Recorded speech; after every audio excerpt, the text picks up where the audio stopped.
Hi everyone, I'm Natalie Shepherd from CBS 58, and today we are reading The Snail and the Whale by Julia Donaldson.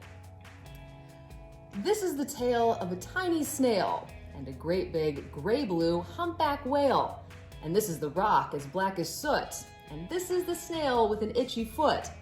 The sea snail slithered all over the rock and gazed at the sea and the ships in the dock. And as she gazed, she sniffed and she sighed. The sea is deep and the world is wide. How I long to sail, said the tiny snail.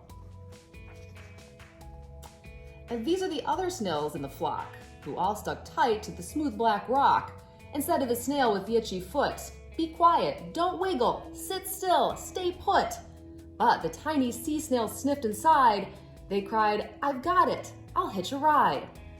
This is the trail of the tiny snail, a silvery trail that looped and curled and said, "Ride wanted around the world." And this is the whale who came one night when the tide was high and the stars were bright, a humpback whale, immensely long, who sang to the snail a wonderful song of shimmering ice and coral caves and shooting stars and enormous waves. And this is the tale of the humpback whale. He held it out of the starlit sea and said to the snail, "Come sail with me."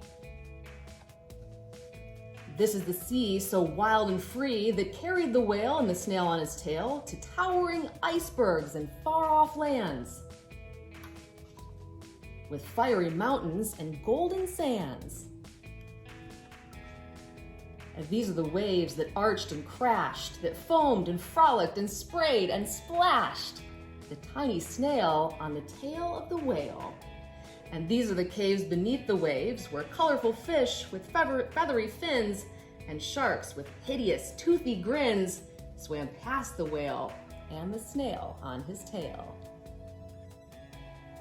And this is the sky, so vast and high, sometimes sunny and blue and warm, sometimes filled with a thunderstorm, with zigzag lightning, flashing and frightening the tiny snail on the tail of the whale.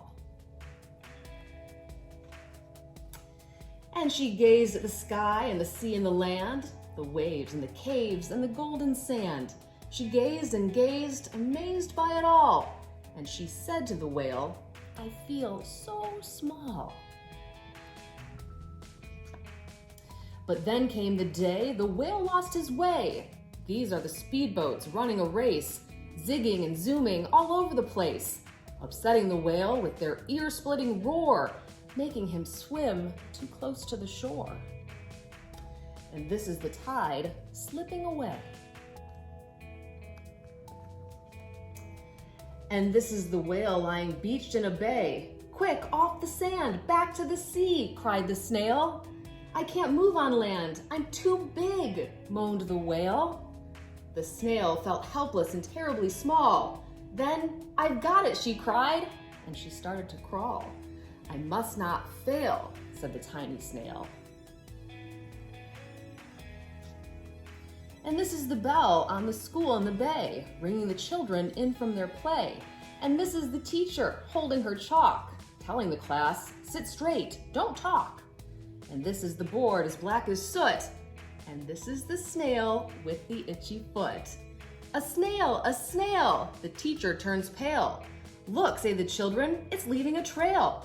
And this is the trail of the tiny snail, a silvery trail saying, "Save the whale." And these are the children running from school, fetching the firemen, digging a pool, squirting and spraying to keep the whale cool.